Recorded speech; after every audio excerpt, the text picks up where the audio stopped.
Which countries could benefit from the current oil crisis in the Middle East or West Asia? When conflict disrupts oil production in the Gulf, the headlines usually focus on shortages, rising prices, and instability in global energy markets. But energy markets rarely stand still. More than 2,000 years ago, the Chinese strategist Sun Tzu observed that in the midst of chaos, there is also opportunity.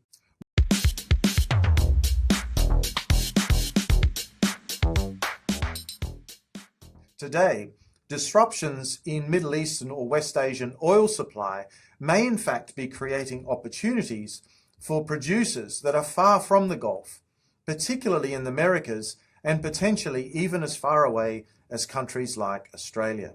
To understand why, we need to look at how oil markets respond to major disruptions.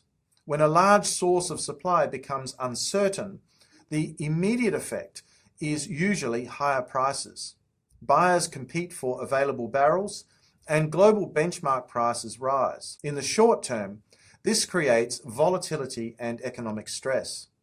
But higher prices also send a signal to producers and investors around the world. Projects that previously seemed too expensive may suddenly become viable.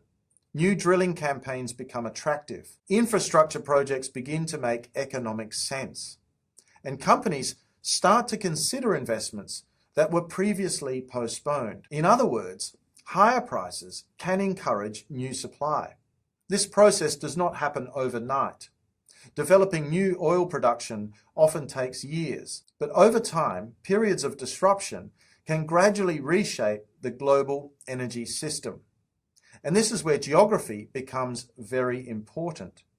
Much of the world's oil supply passes through one narrow maritime choke point, the Strait of Hormuz.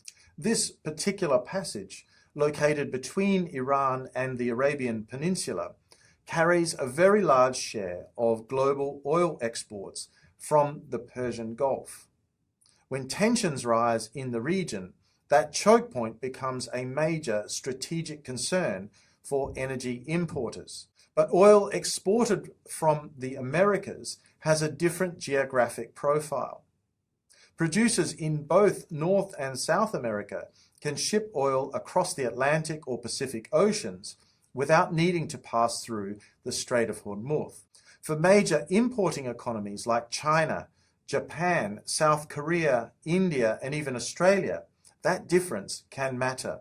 During periods of instability in the Gulf, importing oil from producers located far from the Middle East or West Asia may provide a more secure supply route.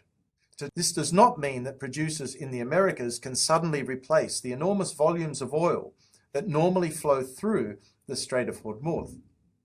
The scale of the Middle Eastern or West Asian production is simply too large for that to happen quickly. However, higher oil prices may gradually encourage new investment in oil production in several countries across the Americas. For example, Canada is already one of the largest oil producers in the world. Brazil has become a major offshore energy power with rapidly expanding deepwater fields. Mexico has long been an important exporter, even though production has declined in recent decades. Argentina is experiencing rapid growth in shale oil production from the Vaca Muerta formation. And Venezuela holds the largest proven oil reserves on Earth, although political and economic conditions have sharply reduced production. Each of these countries faces different opportunities and also constraints, but together they illustrate an important point.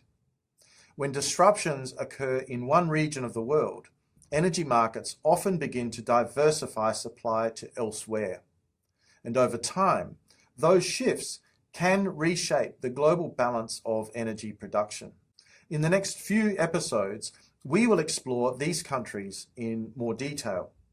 We will examine how geography, infrastructure, investment, and also politics influence their ability to benefit when global energy markets are disrupted. Because while crises often dominate the headlines, they can also create the conditions for new opportunities to emerge elsewhere.